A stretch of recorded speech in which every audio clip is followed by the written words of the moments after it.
Hey guys, welcome back to the RC Air Experience. I'm Jonathan Vogt from the lighter side of RC. We've got Anthony from FPV Builds. Welcome to 2024, our first podcast of 2024, and this is podcast number 6. Episode 6. We just figured that out. That's why we were laughing. Yeah. That's why we were smiling from ear to ear. We're like, what one? Episode 1? Anthony, Happy New Year. Yeah, you as well. And Happy New Thanks, Year to man. everybody who's out there and following. And I hope all of your wives were really nice and got you guys the planes that you wanted for Christmas or a 3D printer. I loved the meme that I saw everywhere in the new year. It's like, hey, my wife isn't mad at me or something like that. I haven't bought a plane all year, right? Yeah, it's like two days into the new year. So I'm sure lots of people have seen that. I was cracking up when I saw that. I'm like, hey, that's true. I actually haven't bought a totally plane since the new year. That's funny. Speaking of which, I tried to get you to buy a plane earlier. I don't know if you were picking up on what I was saying, but I know what you're putting down there. I actually, when that plane came out, when I first saw the color scheme, I actually emailed. So it was Baja Hobbies, in case you guys are wondering that are watching. But I emailed. I can't remember the fellow's name, Peter, I think, from Baja Hobbies. I'm like, oh, and I kind of inquired about that plane a couple of years ago. So the color scheme is really what did it. It's a nice looking plane. Yeah, it really is a nice looking plane. It is. What size is that? Is that your typical size, or is it looks a little smaller? It is. It's so like the ones that I built on the channel, the Carfell 39 that I've done 2 of. This would be like a couple feet shorter, smaller. Or was it like a 1/6 scale? Yeah, it's going to be probably 1.5, 1.6, somewhere in that range. Yeah. Interesting. Yeah. I wish, dude. I wish. I look at stuff like that and I'm like, some of those jet kits they're just so nice, and I just wonder. Well, and it's, honestly, it's with the jet stuff, it's not really just the kit, right? Like the kit, and that was a pretty good deal. I think he said that one kit that he had out of the box was like $3,500 US, which pretty good deal for an aircraft kit and gear and pipe and everything. But then you also have turbine and servos and electronics. So right. That $3,500 aircraft easily becomes $10,000, $11,000 when you're done. So, yeah. But that came with the landing gear. Yeah, that one comes with the landing gear, which is a pretty good deal for $3,500. So yeah, that's gear itself is what, $2,000 for gear or $1,500? Depending on the gear, about $1,200 to $1,500. So yeah, and it can go up from there a lot, but yeah. Speaking of gear, so Electron, they're the kings of gear. Well, for electric gear, pretty much, yeah. Like there's Electron is really, I would classify them as number 1. JP Hobby, which comes on so many planes now because they're affordable. There's nothing really wrong with JP Hobby stuff. Like my Carf Rebel that I just put together for myself, that's got JP Hobby gear. Nice. Good stuff, a little bit heavier, but it's still nice stuff. So they make EDFs, high-end EDFs that are actually they're not super expensive. No. Yeah. Like the JP Hobby landing gear is like you can buy the whole kit for, I don't know, $400 or $500 kind of thing, versus Electron would be about $1,200. Obviously, it depends on the model, but I actually just most of my planes have plastic retracts with some metal parts on them. A couple of them have full metal retracts. One of the reasons I actually prefer buying stuff from Motion RC. For my world, Motion comes with, they have a nice, like my OV10 that's behind me. Mm-hmm. It's got aluminum retracts on it with nice suspension. It's a nice plane. It's actually a decent sized plane. It's not what you fly, but it's it's pretty big. It's not for an EDF. That's a big size plane. Yeah, for a foam plane, it's a pretty big plane. But I recently just did a 2-hour. My wife calls it a movie on my channel. It's the Battle of the B25s video. Nice. And it was comparing the Banana Hobby B25 to the Motion RC B25. Yeah. And one of the things that was cool about the Banana Hobby B25, probably the only thing that was pretty cool about the Banana Hobby B25, the gear is all metal and it has brakes on it. Oh, wow. That's pretty cool. It's a $550 plane. And a decent sized tire, it's a 3-inch foam tire. It's for what I normally see with these little 2-inch tires and stuff. It was beefy, and it's got electric brakes on it. And I'm like, wow. That's pretty cool. I just had a thought. Maybe we should take a step back and tell everybody what we're doing today. I just thought Oh about yeah, we're this. just rambling.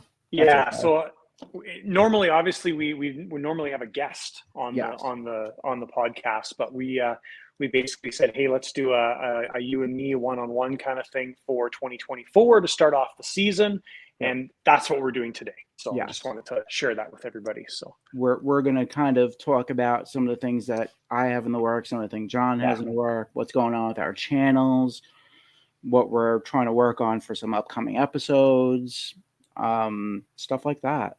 yeah. So Channels. How's your channel doing?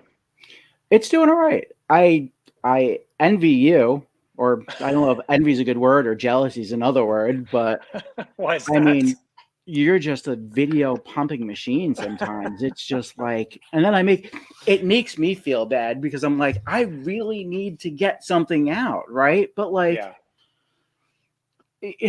I'm trying, right? And I have a lot of videos planned and I have a whole Word document of video ideas, right? And part of my channel isn't just the plain stuff. So my name of my channel is FPV Builds and Tech.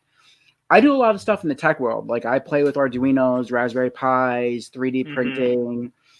That's kind of the one thing that getting into FPV kind of got me into other electronics. Yeah, of course. Because we were playing with the flight controllers, and then when I first got into it, you were programming the flight controllers and stuff. Yeah. So like you started really getting into like electronics and stuff like that. Yeah. So I have some tech videos coming out. But it's just like that that Battle of the B25 video, right? So one of the things I've been trying to do is I've been trying to incorporate when I do like a Warbird unboxing, I've been trying to incorporate a little bit of history about that plane from World War II. Right. That's a good idea. And I don't know, people, those videos tend to get a little bit more views than the ones that I don't do it in. But nobody in the comments is saying, hey, this is great. Keep doing this, or I hate this, just get to the unboxing, which is what I'm expecting. Yeah.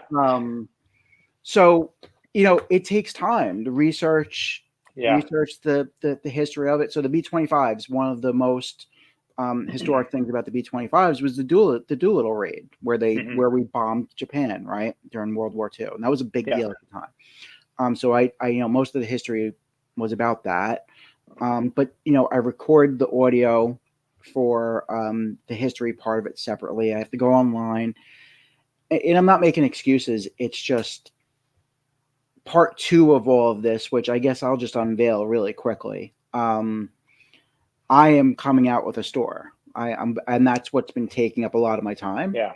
And that's where I haven't been able to do as many videos. So I have deals in place with a couple of companies already. And it's not going to be your typical FPV drone store. I am going to be mainly focused on FPV and FPV fixed wing, right?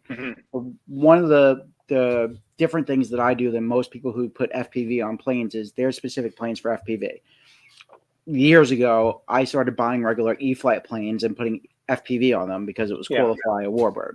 So that's what I'm trying to kind of sell and push to the community. But I also want to help them through that as well. Like what planes are good to do FPV on, because there's some Warbirds that aren't great for FPV, right?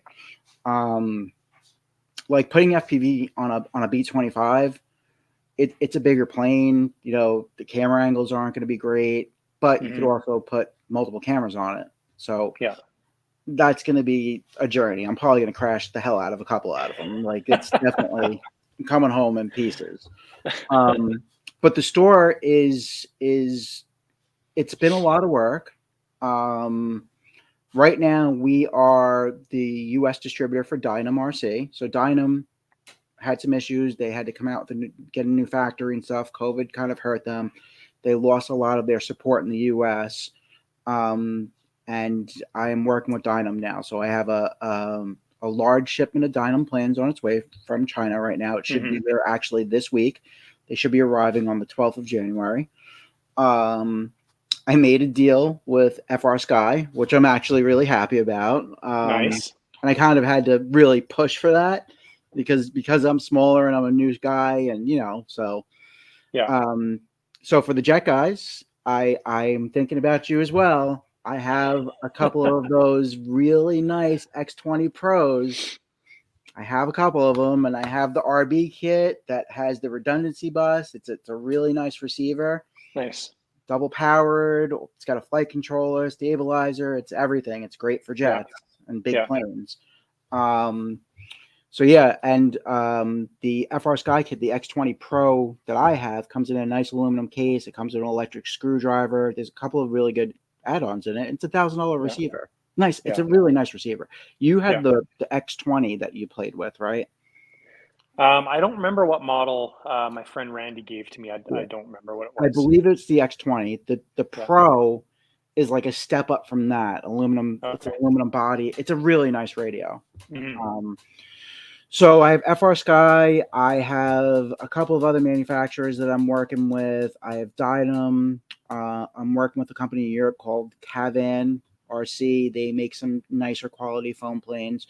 So this is where all of my focus has been, and that's why it's been hard for me to kind of get videos out. Yeah.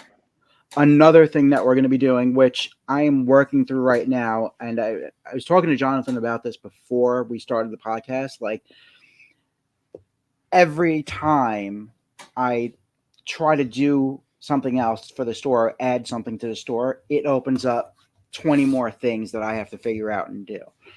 So one of the things that I'm going to be doing is I have a small 3D print farm now. A lot of people want to get into 3D printed planes, right? Mm-hmm. But a lot of people don't have the printers. So what I am going to offer is a full 3D printed plane kit, but it's not just going to be the plastic parts. Because I have made relationships with other companies, it's going to be the servos, the motors, the ESCs. So you're going to buy this thing, glue it all together. You'll have all the servos, you'll have all the hardware, and then you'll just have to put your receiver and everything into it and fly. Wow. I'm learning a lot about printing RC airplanes. and scaling it, I don't know how I'm going to scale it, because in order to print an RC airplane, it's really thin wall. You can't go fast. Like, the quality has to be there for this thing to hold up, right? Yeah. So it's like really thin wall, no infill. It's crazy, and I'm already involved, so I can't kind of back out, but I don't know how many I'm going to do. Yeah. So like I have 100 servos coming. I have control rods coming. I can't back out of it. I have to do it. Yeah. I just don't know how many of those, because it's really hard to scale. It's hard to scale. So, but yeah, that was my rambling. Oh, and the other thing we're working on, which I was like so like biting my lip the other day when you came out, and 3D, what's the name of the guy who does 3D printed, custom 3D printing? Yeah, Joe at RC Custom 3D Printing. Yeah. I looked through his site. He's great stuff, everything like that. Yeah. He came out with an airplane stand. Yes. Right. I've been working on a stand. It's awesome. Very, very similar, I'm sure. I've been working on a stand. Mine's a little different. So I'm doing a stand that it'll also do CG for RC, for foam planes. Smaller size planes, something that's like 1600 millimeter. Yeah. Nothing that your size would really, work on.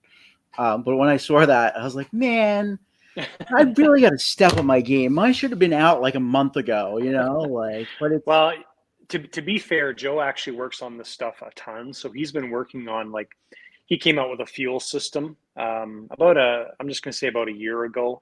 And he had worked on that for honestly a couple of years, because all of electronics is self-designed and self-programmed. Yeah. So it's a ton of work that he puts into this stuff, and he just works on it constantly. I mean, it's his hobby, but it is a ton of work. So yeah, I'm always open for the competition, and it's healthy, right? It's somebody might like his stand better, somebody might like my stand better when it comes out. Yeah, exactly. And his stand's nice. I give him a lot of credit. He put a lot of thought into the design of his stand. Yeah. And in some aspects, his stand, mine is made a little bit more for simplicity. His stand has a couple of extra features that mine doesn't have. Mm-hmm. And I won't release something, you know, like your reputation in this world is like the only thing that you really have. I'm not going to Mm-hmm. release something that isn't what I feel a really good product. Yeah. So I'm like on iteration 10 of this stand of mine. You know, Yeah. it's crazy. Yeah. So yeah, there's a lot in the works. The site for the store is going to be fpvbuildsrc.com. Nice. And the site and everything, I don't want to go live with the site. I've taken some pre-orders on Diamond Planes. I don't want to fully go live until I get the product. So That'd be I a good have a lot idea. of the FI Sky product. I literally want to go through the boxes and make sure that nothing got damaged in shipping. Yeah. I want to make sure that whatever I send out is right. You know what I mean? Yeah. I have one Absolutely. shot at this. This is it. I have one shot at this. This is a Hail Mary pass. I have a lot into it. It's, you know, I want customers to be happy. Yeah. You know, I'm doing this for the long term. I always wanted to have a hobby shop. Mm-hmm. And I've always like, I live in like kind of like a village, and I've always thought, wow, that'd be a great spot for a hobby shop, or that would be a Yeah. great spot for a hobby shop. It's like going into a hobby shop as a kid. That was always like my dream. Like, that guy's got the greatest job. He sells toys all day. Like, who's better than him? Right? Cool. Like, That's cool, man. Congratulations. That's a big step to work towards. I know there's lots of work ahead of time or coming up, but it's yeah. you're doing it, so that's good. Thank you. I appreciate that. And You it's bet. just, it's crazy the things that I've learned and Mm-hmm. had to, like, I've never had to do business with China before like that. Like, Yeah. and there's a lot of stuff that takes you out of your comfort zone. You're like, wait, Yes. I'm going to send how much in a wire to a foreign bank that I might never get the product or see, or it's scary, right? Like, they've been around for a long time, which is why I wasn't too concerned about it. But like, even Yeah. like, I was asking them questions like, what happens if like a rogue wave comes and my stuff goes to the bottom of the sea? Mm-hmm. Like, then what? Am I just out? Like, Yeah. so then I learned about shipping insurance. Like, there's so much you have to research, and I'm 50% of the way there. Like, Yeah. it's crazy, and you deal with it. Like, we were talking before, like you deal with it a little bit, right? You buy some stuff. Yeah. from Well, your the first investors. time I ordered, I think it was 10 turbines from Sweden. You can imagine 10 times I would. Obviously, the price range is huge, but 10 times, let's just say $2,000. So I'm sending $20,000 to China for the first time, Wow, right? And it's just like, but it's scary. And yeah, I mean, you get more comfortable with it the longer you do it. I remember the right. very first order I did for my own turbine just to test things out, and it was just like, but now it's a good relationship. So Like, yeah. So my first order for a couple of them, you know, I decided, all right, I need to do a significant order amount to where I have product, right? And yeah, because at the lead time and the shipping time, everything just takes so long, right? Getting it yes, overseas. yeah, I'm like, exactly. I need enough to make sure I have product, because I don't want to Mm-hmm. buy 10 planes and be sold out in a day and then have to wait another month. Yeah, But at the same time, I also need to have an order amount that I'm comfortable. If I absolutely lose this money, I'm not going to be like going bankrupt. You yeah, know, for like, sure. and there's that balance that you have to figure out. Mm-hmm. So it's all a learning process, dude. It Yeah, really is. exactly. But I'm excited. Cool. Yeah. What about you? What do you got? You're a video Oh boy. machine. That's all I Yeah, like. well, the difference, I was thinking about that when you said that. It's the difference is I kind of have a system in place, right? My system of videos all revolves around my work in the shop. So for Right. me, the video side is actually probably fairly easy. It does get complicated when like so recently I just over the Christmas break we had 3 huge Skymaster planes show up. So we had the F-14 XL, which is I'm looking at it now behind the camera. It's massive. It's mind-blowingly massive. This coming Saturday is when that video comes out of the What? unboxing. Give us a SU-30 massive.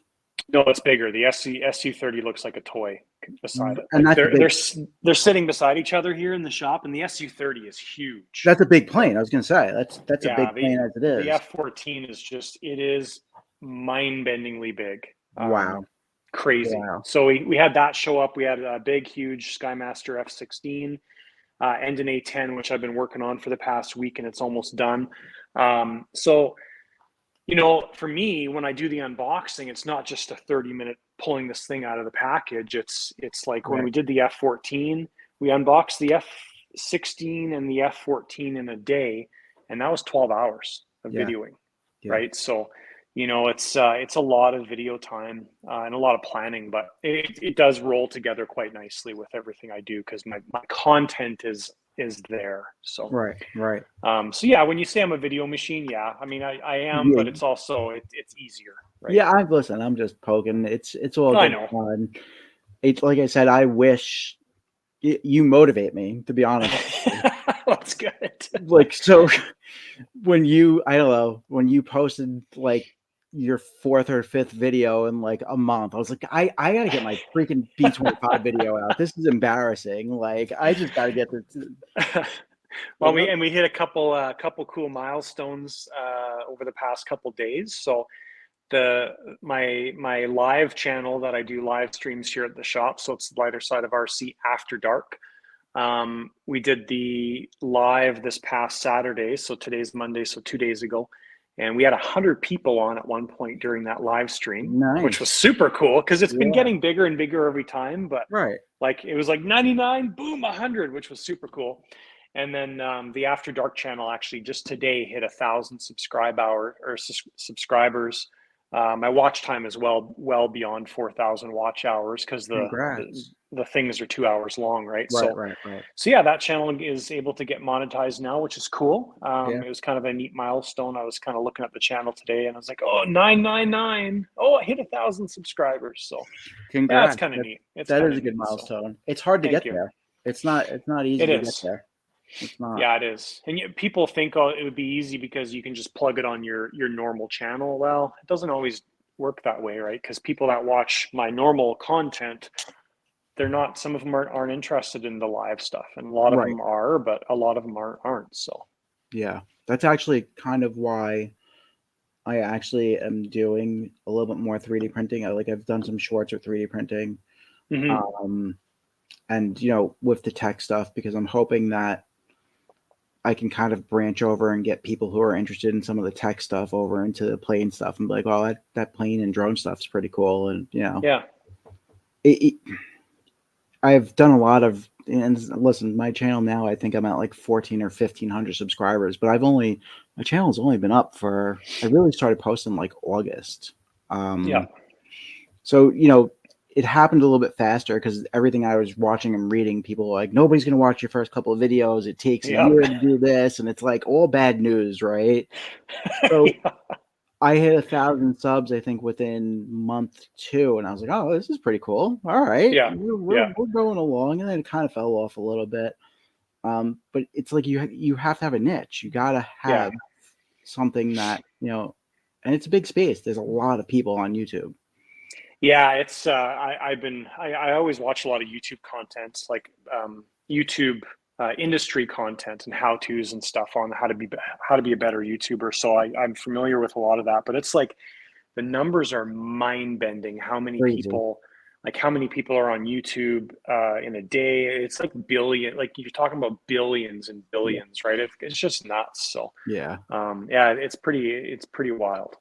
Yeah, It's a useful tool too. Like, I constantly, like, if my kids have problems learning something, I watch math videos with my daughter because, Common Core math is not math. It's ridiculous. No. Well, I'll tell you what. So I've been working on this A10, the Skymaster A10 for the past week that we unboxed, the Black Snake one. And I've built a couple of these planes, but there's some things I just don't remember, right? Because it's been 2 years since I built one. So actually, like during this build process, I've been going back through my build videos of the last A10 and watching stuff because it's such simple things. Like the manual doesn't show you which direction to put your output shaft on your servo. Right. So I go back to the video and I look and I say, oh, okay, my output shaft goes away from the surface and then you use this rod, right? So it's like, it actually is a very handy tool, even for myself. Do you hate watching yourself? Because I hate watching myself sometimes. I did initially. It doesn't bother me anymore because I do it so often during the editing and stuff. It doesn't, yeah, it doesn't, I have zero response emotionally or anything with it. So it doesn't bother me. Yeah, I kind of look at myself and I'm like, you're an idiot. Yeah. My wife will walk by the office when I'm editing videos and she's just like, me, you're talking about this again? And I was just like, ugh. Yes, honey. Well, what do you have? You have what, 45 now? 45,000 on the lighter side? It's 40,000 and change. Just clicked over 40,000 around Christmas or something like that. Yeah, so I think it's 40,600 or something. So next time she walks by and makes fun of you, be like, well, 40,000 people like me. Oh, I just remember what I was going to say when you're saying that last little bit. About the YouTube roller coaster ride. Yeah, it's even for me, like there'll be times, when you look at your YouTube analytics, yeah, and you can see the number of views in the last 48 hours. That's like one of the stats that's like pre-programmed there. Like for January, my numbers have absolutely nosedived, right? So, December, I'm usually getting 20 to 48,000 views per 48 hour period. Right. And now like for the past week, it's been 10,000 views for 48 hours. Like it's just absolutely dropped off. So, and those are the wild things about YouTube is there is zero consistency.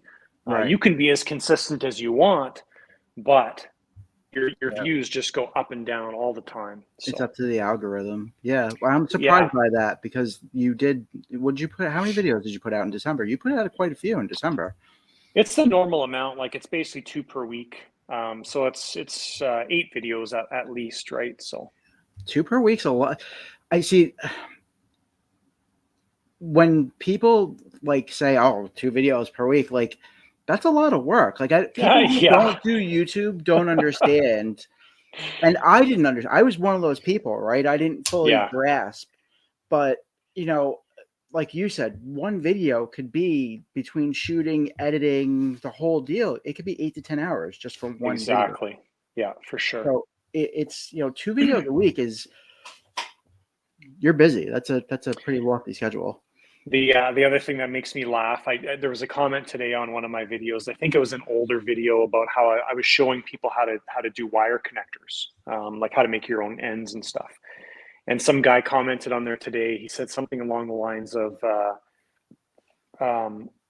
"You called it housing, but it's insulation," or something like that, right? And it's like people don't understand that, like when you're behind the camera. Right. And you're talking to this empty room, but you're imagining a million people behind the camera. Right. Just give it a try and see how easy it is, right? So, sometimes you're trying to let it roll off and let it flow and stuff, and whatever. It makes me laugh. I try to be the duck. I tell my wife that all the time. I try to be the duck. I just let the water roll off my back. Yeah, exactly. That's it. Just be the duck. Yeah. Yeah. Yeah, that's funny. It's definitely, when people say like, full-time YouTubers don't work, like, no, those dudes work. Like, and especially the ones who have like really successful channels with sponsorships and they have a video schedule that they have to do and advertising. It's a job. It really is. It's a ton of work for sure. It's a ton of work. It really is. So other than your channel going gangbusters, what else you got going on for 2024? How's the store doing? You doing anything with that? You're going to go any further into that or? It's always baby steps. I don't jump into a bunch of stuff. That's something that I've never desired. Unlike you, I've never desired to own a hobby shop. So the stuff I've got on my website is more, for me, it's got to be easy. Right. Because I don't have any extra time to put into, stocking shelves and stuff. So even at Christmas time, we did a production run of like 90 something trusty bent screwdrivers. I saw that. Yeah. And that was actually cool because I think we've got like 15 left or something like that. But that was a ton of orders. Yeah. And all I did was I just actually completely passed it off to Katie, my wife, and just said, "Here, take care of this. I'll pay you X number of dollars. I just don't want to have to deal with any of this stuff." So she did all the boxing of like the initial 70 orders that we got, and she was at the post office for hours. That's so funny. Doing all this stuff. So yeah, but it was nice because I didn't have to deal with any of it. But yeah, I mean the store, we're not really gangbusters on adding anything. We have our servo lineup on there, our turbine lineup, and a bunch of 3D printed parts. I did just add a couple things that my buddy Joe makes for me. So some wooden, fuel holders and battery holders and stuff, which we've been trying to add to the channel for a while. But like you said, it does take time. Like he actually dropped those things off about 3-4 weeks ago, and they just sit here for 3-4 weeks because I gotta take pictures of them, upload the pictures, make a new page for each product. It's a process, right? So it's a couple hours of work to get those things added in there. I had my nephew help me add the SKUs for the site, and it was 2 full days of adding SKUs and descriptions and everything. Exactly. Yeah, it's a lot of work anytime you make a change to those sites. So did you bend those screwdrivers? Yeah, I did every single one, and so I ordered 100. So the thing about the trusty bent screwdriver is it's actually a discontinued Stanley screwdriver, so they don't make it anymore. Okay. And I was looking at them a couple of years ago, and I just couldn't find them anywhere. So I searched again, and I found a company in the US that happened to have 100 of them in stock. Wow. Of this old model. So I ordered them. So I got 100. I tried bending the first couple without heat, and one worked, 3 of them snapped, and I was like, oh, this isn't going to work. And I had a whole jig set up because the thing about trusty, and this is probably sounds so silly to somebody who doesn't know, the thing about trusty is it's got like the perfect bend, and the angle of the head all matches up, right? And that's what makes it for me an amazing tool. So anyways, I have this whole jig set up, and so what I had to do is I had to blowtorch each screwdriver and I had it down to like 23 seconds on the blowtorch, and then I would put it in the jig, bend it, check it against original trusty, make any fine adjustments and stuff. So yeah, it took me I think it was 8 or 9 hours to do the whole production run, because then I engraved each one as well with my laser cutter thing. So you did that with the laser cutter? Yeah, I did that with my laser unit. I think it was my my Falcon, which is my Creality one, I believe. So that's pretty cool. Yeah. And again, I had a whole jig set up, so I just put it in there in the programming, just up the number one more, and then just did them one by one. So yeah, that's awesome. That's pretty cool. Useful tool those laser cutters are. Yeah, I don't use it enough, but it's when I have something like that, it's perfect. So I'm trying to. It's funny. I was watching. I forgot what the name of the channel was. I was watching, and he was like, it was about 3D print farms, and he's like, everybody has a laser cutter but me, and I'm like, yeah, I feel your pain, buddy, but I'm like, I'm trying to. It's like one of those purchases that you have to justify, and I can't justify it yet, right? Like, yeah, I can't. Yeah, I'm fairly fortunate because the 2 that I have were promo units given to me to do a video on, which is awesome because I actually had no idea what they cost. Yeah. And my friend came over one day and he told me, he's like, oh, I'm looking at a laser unit. I want that one, but it's really expensive. I'm like, how much does it cost? And he told me, and I was just like, oh. Yeah. So they're pricey. Some of them can be pricey. You can get cheap ones. The cheap ones. Yeah. You can get one for like $350 for a cheaper one, but they're not, great. They don't do that great of a job. It's like anything. Well, I know like one of the units I have, it's got a 40-watt head, and I like that can cut really thick wood, right? So, right. Yeah. You're not getting a 40-watt head on a cheaper laser cutter. No. Not at all. Yeah. That's what makes those different. That's where the price starts coming in, Yeah. Bed size, laser head. I've done my research. I can't. So originally when I was making my stands, I was thinking about doing the stands with a laser cutter, and then I was like, it's not the look I want. It's not really the feel I want. So my stands are 3D printed. Oh, cool. Yeah. They're nice. 3D printed, and then I dove down a whole rabbit hole of carbon fiber versus aluminum, which is it's amazing how expensive carbon fiber tubing is, and even like Yep. small stuff, 10 millimeter carbon fiber tubing. I couldn't find Yeah. even in China. I couldn't find it. Yeah. I'm trying to make the stands to where they're affordable, right? Yeah. I have a certain price point I'm trying to hit with them. And I'll tell you, the price point I'm trying to hit for the whole setup is $40. Yeah. So, and I want that to be the all-in price, right? I want that to be $40 shipping too. I want that to be the all-in price. I have foam that you have to put on the lip to make sure the plane doesn't get damaged, right? You have the rods for the stands, so you got to think about the cost of those per stand, and it's like at carbon, a 500 millimeter length of carbon tubing is $20 itself. It's like you just can't Yeah. do it. It's crazy. So yeah, I went with aluminum, and it's nice. Aluminum's nice. It's got a nice look to it. It's shiny. Yeah. So, but even that, like trying to find aluminum tubing and manufacture it, it's all crazy, dude. Yeah. It sucks your time, man. I know.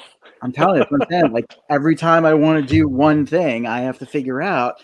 So then the other part of it is, right, and this is funny because this is my life right now, and this is the world I've been in. This is what I spend hours doing now. So now, all right, we sourced the stands, we sourced the tubing, right? I had to source filament, which now I'm looking at filament manufacturers who will give me a decent enough price on filament, but it's got to be a decent quality filament because I'm not going to. Printing with low quality filament causes you production issues and all kinds of other issues, right? It just doesn't print right.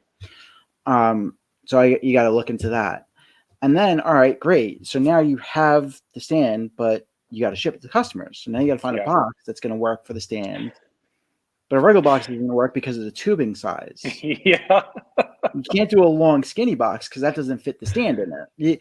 It's crazy, dude. The stuff I've been going through is just, it's absolutely nutty. It really is. It's just when you got here's something to think about. You got to ask yourself, and this is philosophical, Jonathan.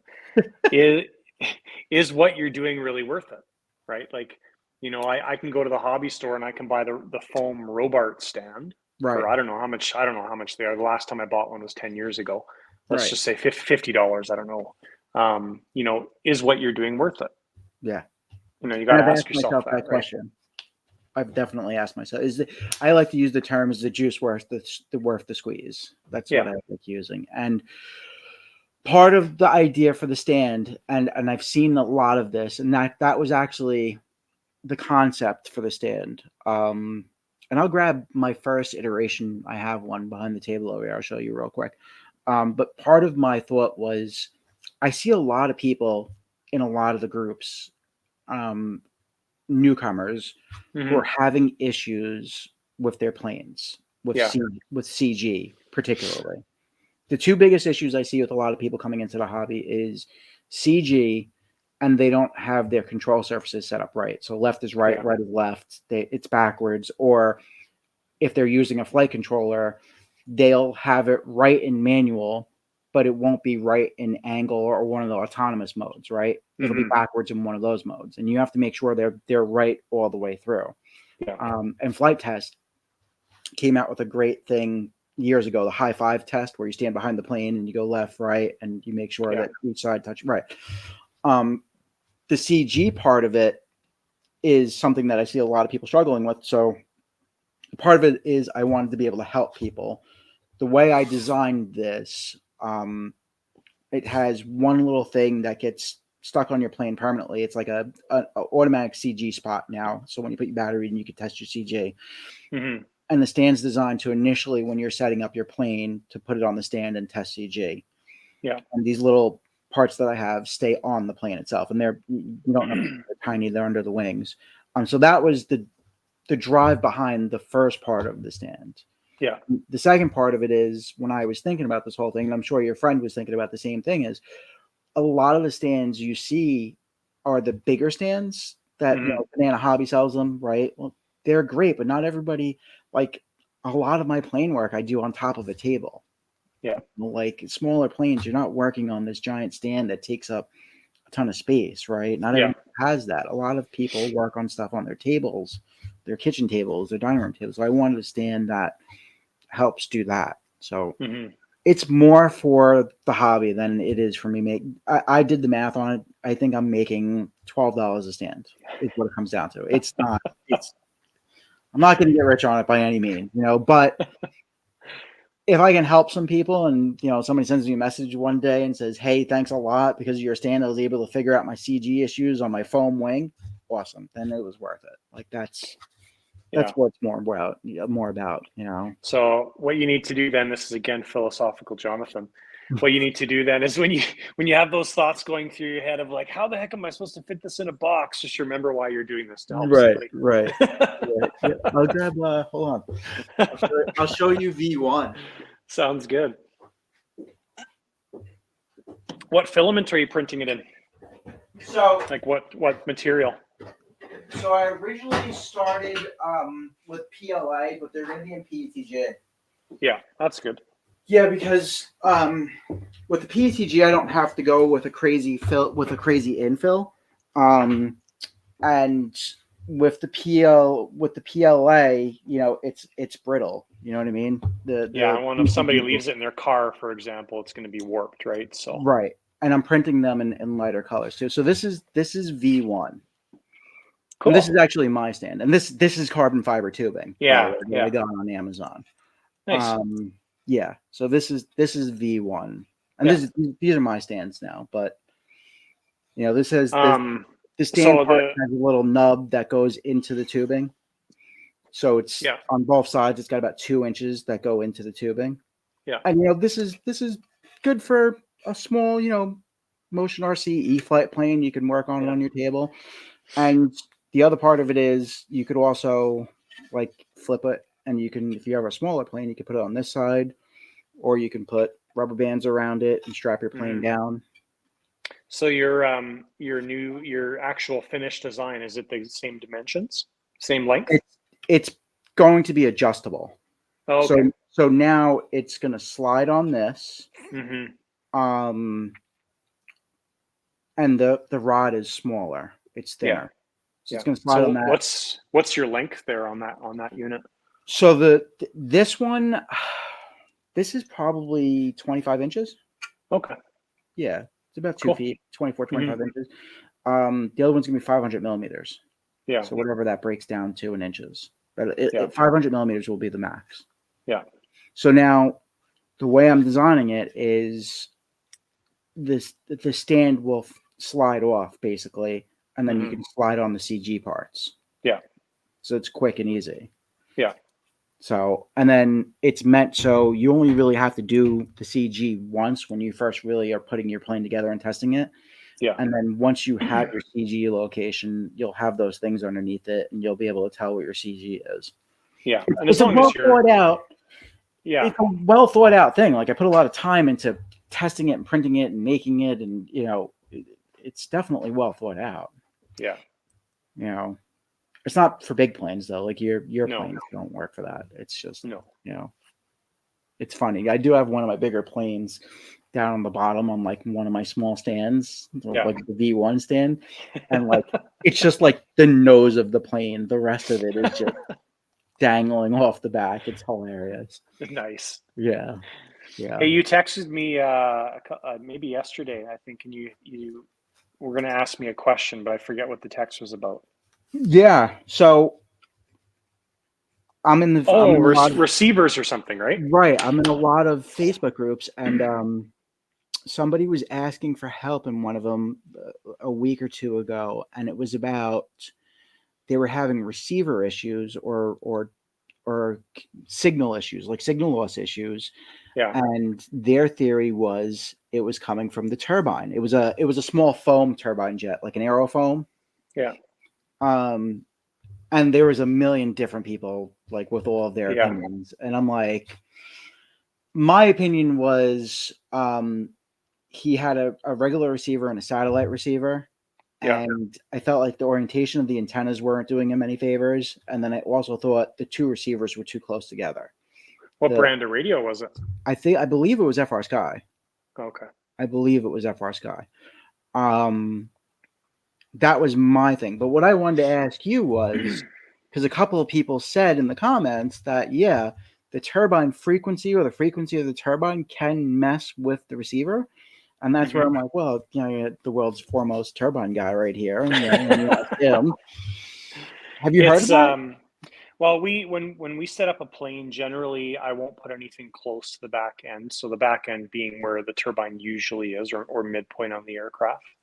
You know, when we're setting up our typical jetty system for my normal customers, we'll do our primary receiver, which has 2 antennas, and then we do a clone, which also has 2 antennas. But those 4 antennas are working at the same time. Right. Which would be similar to FR Sky. A lot of people that use Jetty will use a dual path system where they've got receiver number 1 using 2 antennas, receiver number 2 using 2 antennas, but receiver number 2 never actually does anything until receiver number 1 fails. Gotcha. So people don't necessarily know that, and they don't like my way of doing things, but there's a reason we do it. It's our way. But what we'll do is we'll take the primary receiver, first antenna, whatever, it doesn't really matter, but first antenna, we go forward, backwards on the plane. Okay. Next antenna, we go sideways, so 90 degrees to that. Okay, that's how I set up mine. Yeah, we generally always use the 40 centimeter dipole antennas. So those are they're about, I don't know, a foot long or something like that. And they've got the little nub on the end. And so. Oh, I think I lost you.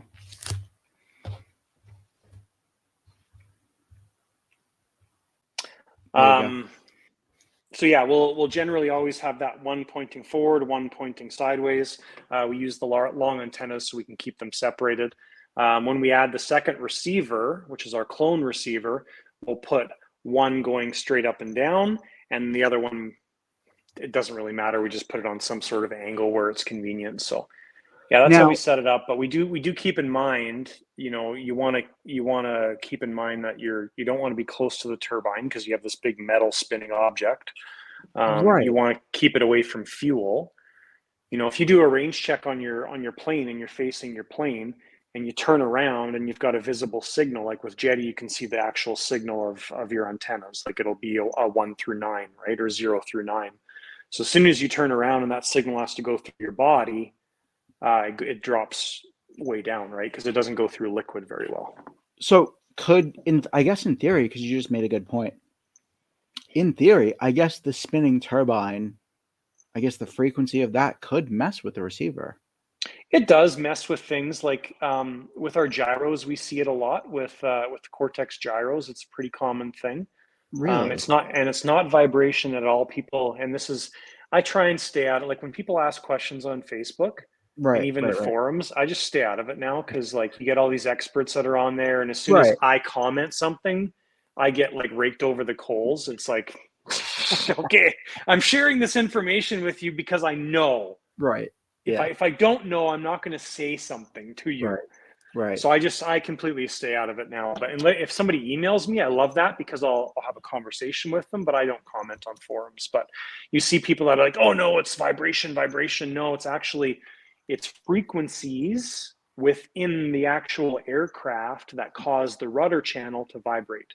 Right. So we put a hush box or a foam box over top of the gyro, and that solves all the problems. You make a good point. I never thought about the spinning. Like that thing, it's a metal disc inside, basically, in layman's terms. I mean, but it's spinning like... Yes, and it's spinning at 80,000, 100,000, 150,000 RPM, so it does create resonance, right? Right, absolutely. That definitely can cause an issue, right? So yeah, and to take it even one step further, you get like a little flea nick on your compressor wheel, and now it's vibrating a little bit. It's out of balance. You may not notice it, but your electronics may notice it, right? So wow. So now, you said you run. So I don't do a lot with. I only have one plane that has. Actually, my Bronco has the slave and a regular receiver in it. With our systems, like, so if I want to fly long range, I fly with the R9 system, and I fly that on, I can up the power to 1 watt, and it's 900 megahertz. Crazy amounts of distance. I could fly, without having 2 receivers for miles and not have an issue. But in the OV10, because that's my pride and joy back there. I'm not even finished building it yet. It is my pride and joy, and I'm not done building yet, but I've put a lot of care into building that thing. Yeah.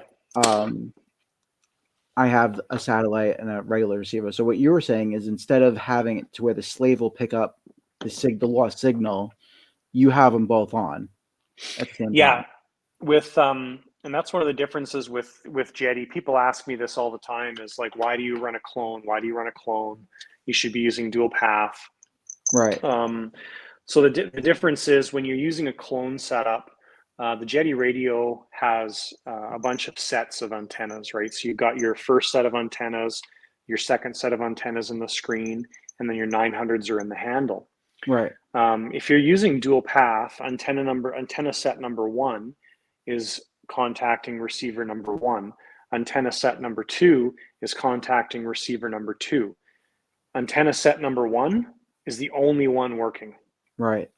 Unless antenna 1 or receiver 1 fails, then it switches to antenna 2. So you've got your second receiver, second batch of antennas that are never doing anything. Right. With a clone setup, all 4 of those antennas are talking to the antennas in your plane. It's a stronger connection. It makes sense. It is a stronger connection, yeah, and that's why we use it. Dual path works fine. Right. It's totally fine, right? There's nothing wrong with it, but in a really congested area, a clone setup is better. And we don't generally run 900s, but we've done that in a couple of the newer massive planes that we've put together. And we've done that just because we actually have an extra space. So it's let's use that space. So we have a guest. It's a furry guest, it looks like. Yeah, did you see her? She walked back there. That's why I was laughing. She just woke up. Yeah, that's cool.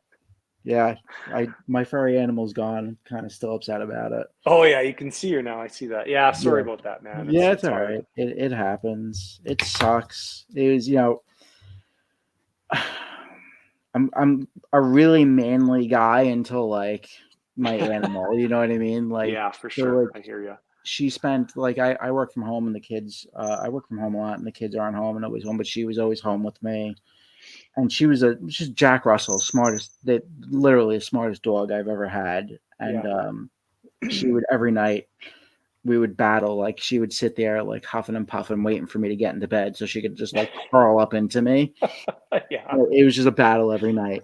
Like I would go to get into bed and she would jump on before me, and I'd be like, "Get off, let me get in." Like you get attached to them. They're yeah, for sure. Animals are great though. It's a good thing. So yeah, that's good info, and that's that was my advice to him was antenna orientation is important, right? And the way he had his antennas, it was kind of he had both of them pointing in the same direction, and they were kind of close to each other on both receivers. And I'm like, dude, you got to kind of, even if so I'll do this on my planes. I will sometimes, if I can't find a good antenna orientation inside the foam of the plane, I'll poke a tiny little hole in the side of the plane and glue, very nicely glue the antenna to the side of the plane outside. So it's going in a different direction than the other antenna. So I have that nice broad, like you were saying, the nice Y shape, so you get that nice broad span. Yeah. The other thing is, and I don't know a lot about this, but I'm gathering if you're going to put 2 receivers in, couldn't the 2 receivers, if you put them close to each other, cause interference with each other? I mean, even though they're kind of working, shouldn't they be spread out a little bit, at least like a couple inches? Yeah, I think so. I'm not an expert on that stuff, so I don't know the answer to that. One other suggestion that I have that I kind of learned this last year was when we're doing our range checks, we make sure that we take our hands off the plane, right? So we start the turbine up. So usually when we do the pre-flight for the first time, we start the turbine up, make sure everything's good. We do some taxi runs, get a feel for the plane.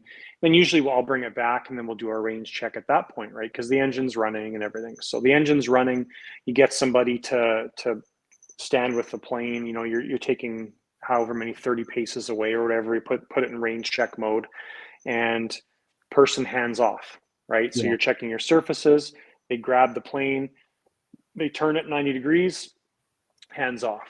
And the reason for that is because you can actually ground the antennas, making them stronger. Right. So, so that's just one little thing.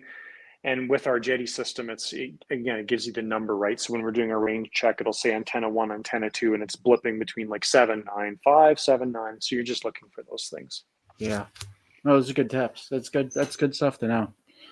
It's, you know, in our world, you crash, you lose a couple $100. In your world, you have to make sure that you're really set up and right and ready to go, because that's an expensive day. You don't want to crash over something dumb exactly. Like that. Yeah. And that's the one thing. I had a friend that we had transitioning from quads, from FPV drones, race drones, to fixed wing.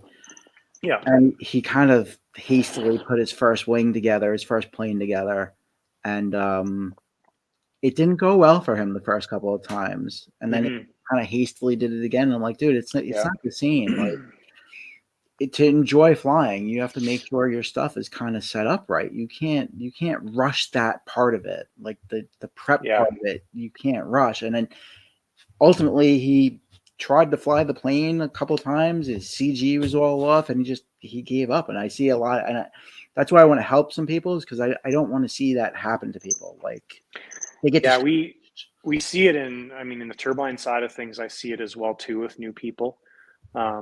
Some people are overly cautious and just scared to do anything, right? Which may be a good thing. There's nothing wrong with that. Obviously, it limits the amount they tend to fly at the beginning, but some people are far too hasty and they get complacent and they miss a step, right? And usually it can take a few years to get through that, because I find that's the way people are. Yeah. They may have the first couple successful flights and they think they're doing amazing, and then they dick a landing, or they forget to plug, a surface in backwards or something, who knows, right? Right. But it happens in our world all the time too. Forget wing bolts, that kind of stuff. So, yeah. So I think we're talking about crashes. What we'll do really quickly, and then we'll cut this one not too long tonight, because it's just me and you, and we're working on getting some guests on here. But a while back, I asked for some crash stuff. Yeah. So let me see if I can get to the RC. Yeah, I saw your question on Facebook, and I know a bunch of the guys that have commented on that, on your post. So it'll be interesting to see which ones you pull up. I haven't seen all the crashes. Oh my God, there's 44 comments. Wow. Let me see if I can make this bigger now. As poo. All right, yeah, because part of the reason we're doing this is for you guys, the community, everybody who's watching, and I thought it'd be great. So I'll share my screen real quick. Present. I gotta remember how to do this. Present, or share screen, and then share screen, and then Facebook. And hey, crashing happens to us all. So I do it on a regular basis. I own it. Are you kidding me? I was going to share my because I have the goggle footage of my Corsair crash when I lawn darted at like 100, and I just I feel like I might get in trouble with the authority that controls the airspace. Yeah, better to keep that stuff under wraps. I'm not too keen on sharing that one. So here we have David Freeman. Oh yeah, it looks like a Excalibur. Yeah, that's a good crash. An Excalibur, a Boomerang, one of the two. What is that? Looks like a smaller turbine, right? Yeah, it's probably a 120 size turbine, so it's a decent sized plane. It's a good sized tank though for that plane, huh? It is, yeah, probably 4 liters of fuel on that thing. 3.5, 4 liters of fuel. Trying to see what he's flying. What receiver is that? It looks like it was maybe a porpoise landing. A porpoise landing? Yeah, a bouncy bounce. There it is. There it is in one piece. Yeah. Yeah. Sorry, Dave. Looks like a Yeah, beautiful, that's a boomerang. It looks like a boomerang nano is what that is. that's a beautiful bird. Yeah, Got it's the cool. Those are NASA, nice sizes. got the NASA logo on. Yeah, that'll probably Hmm. be around the size of my first. To be honest with you, my first turbine is probably going to be a foam conversion. Yeah, man, there's nothing wrong with that. That's a good way to do it. This is Sheldon here. Posted a picture of his Yeah, build here. Rebel Max. It's a nice plane. It's very nice. Yeah, Those it's good. fly amazing. It's a Very, good very sized nice. plane. Now that I'm looking at it, I thought that was a kid in the background. I'm like, wait a second, No, that's a grown man. That's a big plane. yeah, the Max is a huge plane. It's a monster. Wow.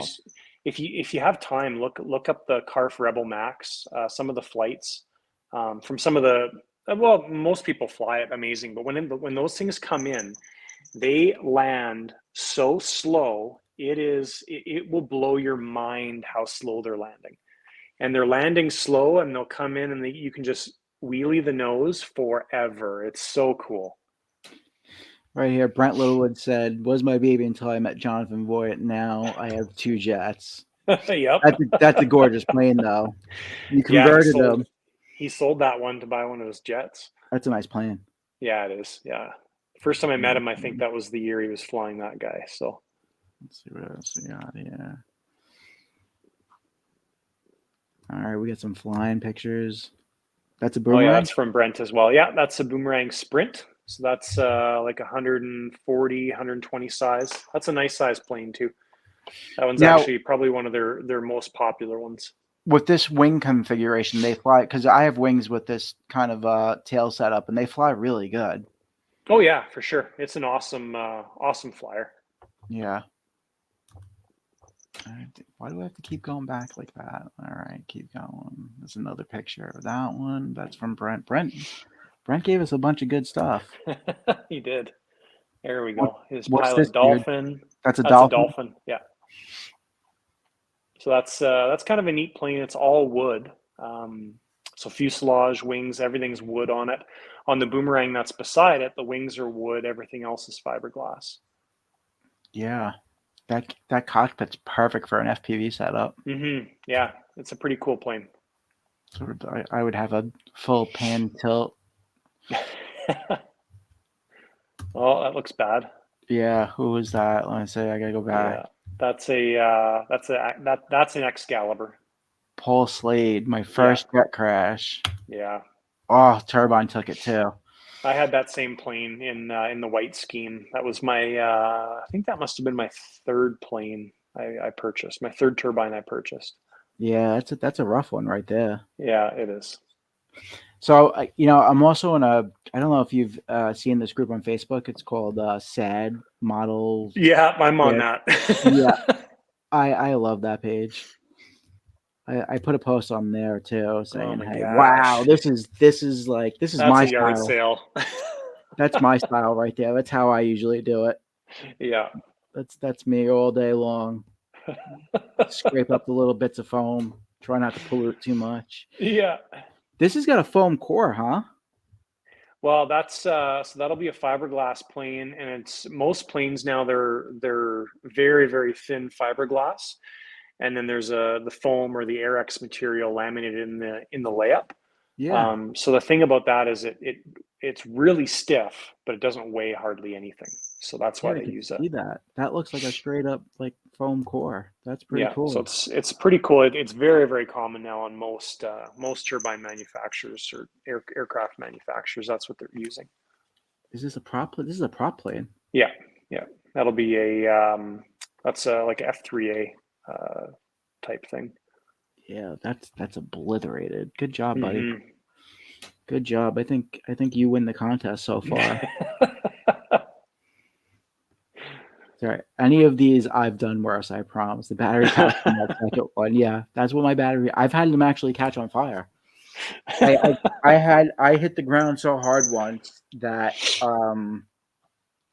my pack looked like that, but it caught on fire. And Oh my then gosh. we were trying to get it out of the plane to unplug Yeah, it because I at least try to save some of the electronics, yeah, yeah, and yeah, that's the worst part of the lipos is they just yeah. Exactly. They usually take some stuff with them.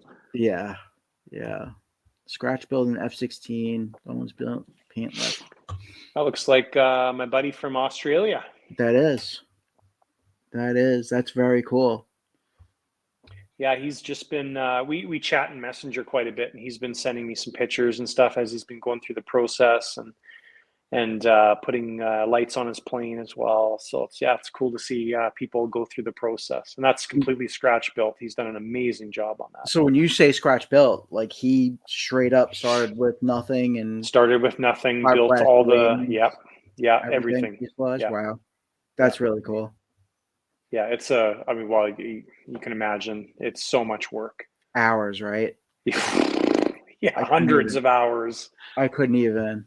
No, it's a lot. Even me doing this BVM T-33 kit build, it's insane. I couldn't imagine doing an aircraft from scratch. There's a lot of pride in that, though. There is, yeah, but you know, when she finally goes in, if you're flying it, it's finally going to go in at some point. They all do. Hurts more. Yeah, they all do, right? It doesn't. It's not a matter of if; it's a matter of when. Yeah. Let's go back, see who that was. I gotta keep seeing who that was. Let's see. Yeah, that's awesome. So Rob, great job, Rob, on that F-16. It looks great. And then Brent sent in another one. Me and Brent, we have a lot in common. Me and Brent, we like crashing. Wow, look at that. That's a good job right there. Look at that.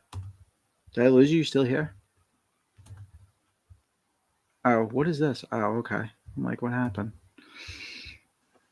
Okay. Let's see what else we got here. Oh, Brent's got another one.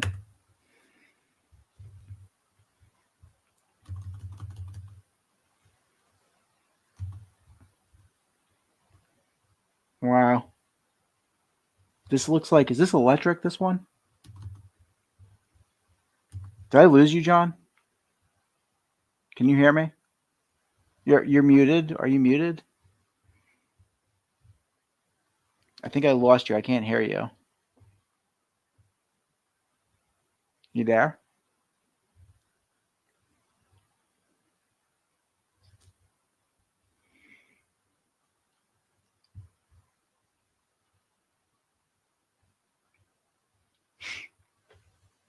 Let's get back. So Brent seems to win the contest for the most crash planes submitted. So Brent's got this one here. This is a fantabulous job right here. Yeah. That's Brent Littlewood? Yeah. Oh yeah. Something I can be proud of. But then he's got another submission right below that. The Brent, thing is, when I get T-shirts, Brent, I'm gonna send you a T-shirt. He flies pretty hard, so that's unfortunately gonna. He flies pretty hard and flies pretty low, so it's fun to watch him fly. Yeah, this one looks electric. This is electric, huh? Because I can see the motor wires out of this one. I think this one's electric. Yeah. Good old Littlewood. Yeah. Putting him in the ground. He gets the award, Brett. When I get T-shirts, when I get some T-shirts, I'll send you a T-shirt, buddy. You won the contest. Oh, ignition crapped out, low in the Harrier. Oh, lost some gear. Yeah. Yeah, I have this plane, this little yellow T-28. There you go. Oh yeah. There's one of mine. I love that plane. Nice. It's actually one of my favorite planes to fly.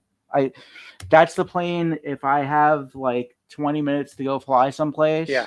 That is my go-to. I know I can do a nice light little launch with it because mine's a belly lander, and I know it'll fly and I won't have any issues. Super cool. It'll just fly, and I get 10 minutes out of that plane all day long, and it's just a great flying plane. I didn't realize so many people responded. That's cool. Yeah. No, it's the community came through for us. All right. Paul's got some more pictures of his bird. And then Chad. What happened here, Chad? Looks like you had a bit of a fire. Chad who?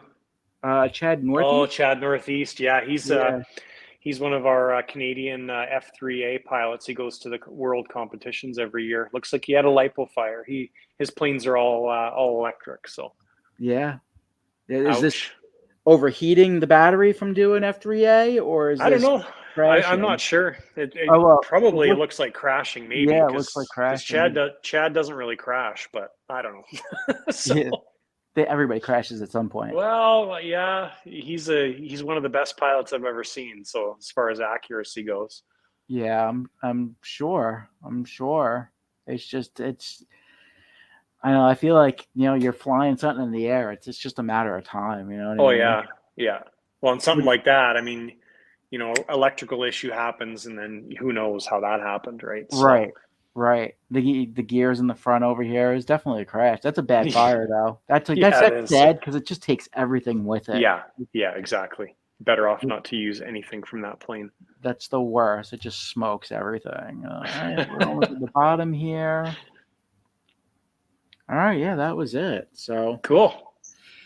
yeah, so we got some nice builds and some nice crashes. Yep. So Thank you, everybody, for submitting that stuff. If you have any more you want us to feature, yeah, definitely add them to our Facebook page or email us or whatever. So when I get a T-shirt, I have some T-shirts coming from some of my manufacturers. Yeah. I will send Brent one. Cool. And Chad had two. Chad actually had the plane that was in a million pieces too. Yeah, yeah. The other one that was in a million pieces. Yeah. So I think Chad's gonna end up getting I don't know. I think he had the best crash. The best yard sale? Yeah, the best yard sale. So he gets the award for that, and Brent gets the most frequent crasher. 2 Canadians. Yeah, they took it home. Yep. They took it home. So thank you everybody for submitting that. Yeah, 2024 is gonna be awesome. There'll probably be a little bit of time between this next podcast and the next episode because we're gonna be working on trying to get some people on here. Mm-hmm. My wife keeps telling me she wants to do Wives of RC2 at some point. She, now she wants to be prepared, and she's got like a list of questions she wants to ask. So well, that's good. We'll schedule that for like one of those milestones of number 12, maybe, right, like we talked 12. about. Or I was thinking 12. 12 would be good. And we'll get them back on here, and this way they can be prepared. Yeah, for sure. Yeah. So that's it. Thank you. Thanks for hopping on thank again. You. It was fun. It's always good to do these. It's fun just to chat between you and me, and also guests as well too. So yeah, we'll talk soon, and thank you everybody for submitting. We'll do something again. We'll do another little community feedback, and in the comments, please, if you have a guest that you think we should have on, if you want us to cover a specific topic, we're doing this for the community. Yeah. If you have any feedback, please let us know. Absolutely. So that's all I got. Have a good night, buddy. Thanks, Anthony. See ya. I'll talk